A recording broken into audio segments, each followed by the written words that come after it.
recipe is available in Marathi as well as English. For English, see the description below the video to see the ingredients and procedure to follow. Thank you. नमस्कार, मी रेखाच kitchen मध्ये आपणा सर्वांचं खूप खूप मनापासून स्वागत. आज आपण मस्तपैकी चमचमीत झणझणीत शेवग्याच्या शेंगाची आमटी कशी करायची हे पाहणार आहोत आणि शेवग्याच्या शेंगाचे आयुर्वेदिक गुणधर्मही कोणकोणते आहेत हेही जाणून घेणार आहोत आणि शेवग्याच्या शेंगाची आमटी करण्यासाठी लागणाऱ्या काही महत्त्वाच्या टिप्स देखील पाहणार आहोत.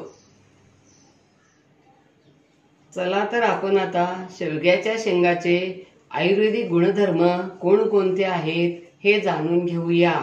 शेवगा हा बहुगुणी आहे.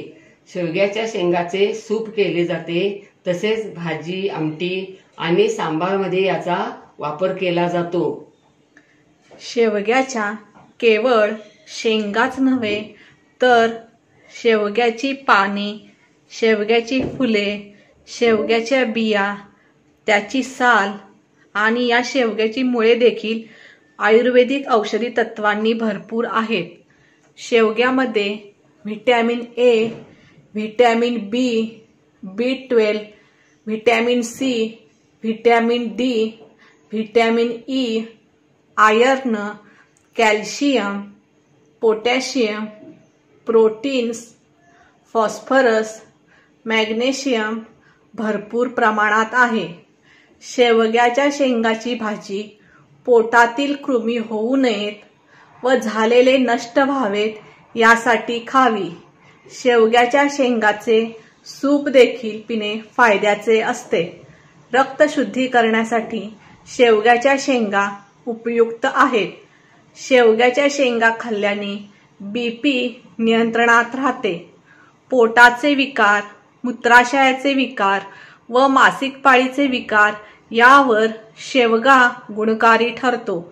सर्दी, खोकला, अस्थमा यामध्ये शेवगा उपयोगी ठरतो. डायबेटीसमध्ये शेवगा उपयोगी आहे. त्यामुळे शेवग्याचा समावेश आपल्या आहारात जरूर करा व आरोग्य उत्तम ठेवा. आपण आता शेवग्याच्या शेंगाची आमटी करण्यासाठी लागणाऱ्या काही महत्त्वाच्या टिप्स पाहूया. प्रथम शेंगा स्वच्छ धुवून घ्यायच्या.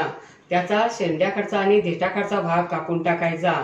नंतर 1 इंचाचे तुकडे करायचे. तुकडे कट करताना साल निघाली तरच काढायची, शक्यतो साल काढायची नाही. नंतर मूग डाळ, शेंगा, हळद, मीठ घालून वरती पातेल्यातच अर्धवट शिजवायच्या. कुकरला शिजवायच्या नाहीत.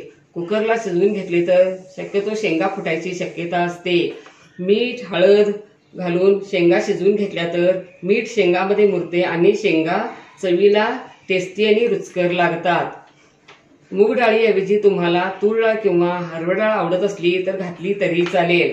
परंतु तूर डाळ, हरभरा डाळ आमटीसाठी वापरणार असाल तर अगोदर कुकरला शिजवून घ्यायचे, कारण तूर डाळ, हरभरा डाळ शिजायला वेळ लागतो. मूग डाळ पटकन शिजते.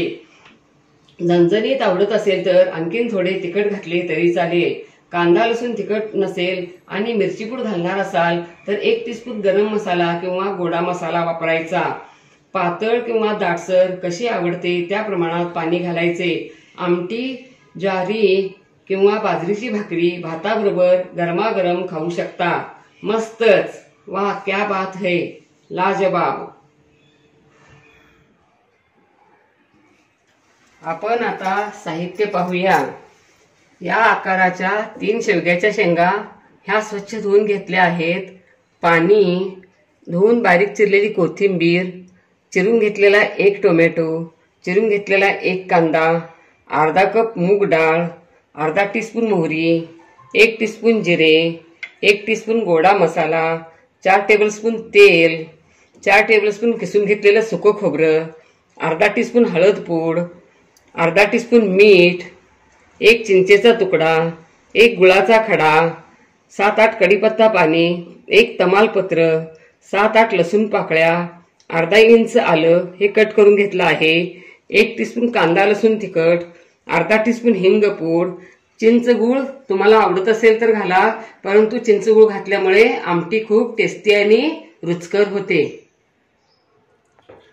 पॅनमध्ये आपण पाणी गरम करायला ठेवूया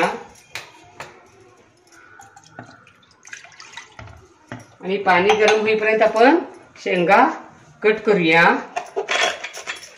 हा देठाकडचा भाग आणि इकडचा शेंड्याकडचा भाग आपण कापून घेऊया आणि कापताना अशी थोडी साल निघाली तरी चालते। आणि याचे आपण आता तुकडे करूया।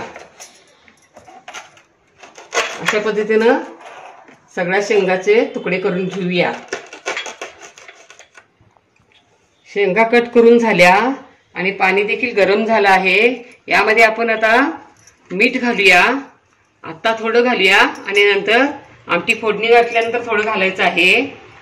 मीठ, हळद पूड, टोमॅटो,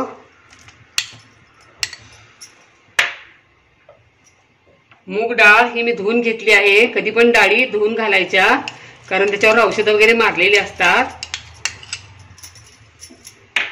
आणि यामध्ये शेंगा घालूया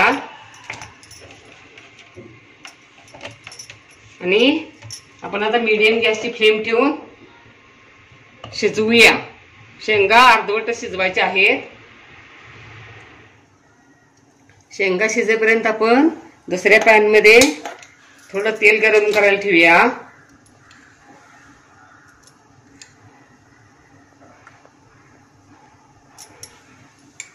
यामध्ये कांदा घालूया। कांदा आपण गॅसची फ्लेम मीडियम ठेवून भाजून घेऊया। कांदा भाजत आला आहे। यामध्ये आता खोबरं घालूया, जिरे, आलं, लसूण आणि आपण आता हे थंड झाल्यावर मिक्सरवरती मऊ वाटून घेऊया। मिक्सरवरती कांदा खोबरं वगैरे वाटून झालं आणि शेंगा आणि डाळ वगैरे सुद्धा अर्धवट आता शिजलेलं आहे। आपण इकडची गॅस बंद करूया आणि या पॅन मध्ये तेल गरम करायला ठेवूया। 2 टेबलस्पून तेल मगाशी घातलं होतं, आता 2 टेबलस्पून तेल घातलं आहे। तेल गरम झालंय का बघूया। तेल गरम झालं आहे। यामध्ये आता मोहरी, गॅसची फ्लेम मीडियम ठेवूया। मोहरी तडतडली, यामध्ये हिंग पूड, तमालपत्र, कढीपत्ता,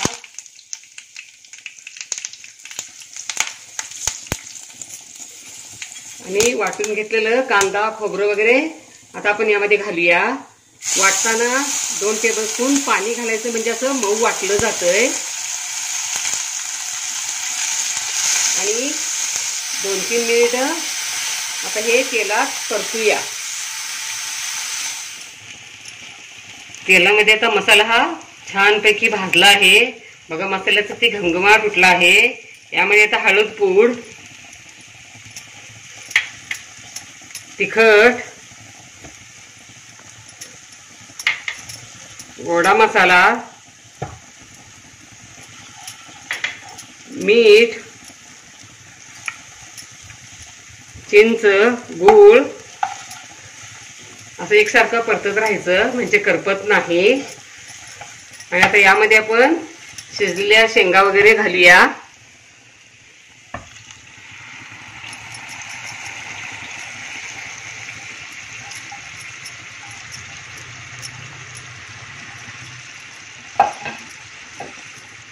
यामध्ये हे खोबरं वाटलेलं हे मिक्सरचं भांड्यामध्येच पाणी घालून हे आपण यामध्ये घालूया।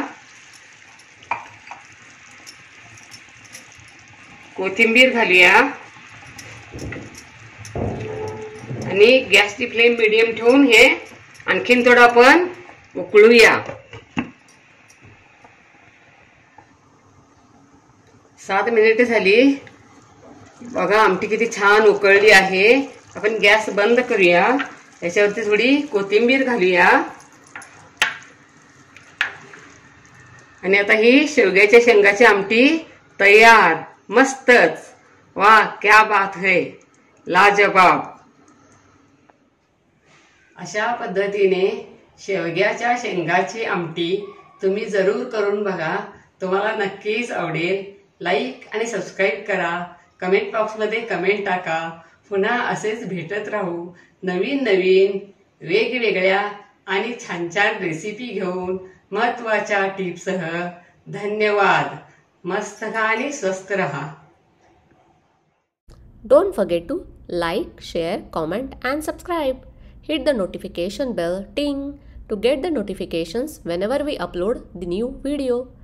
Stay tuned for healthy, homemade and tasty recipes every week. Thank you.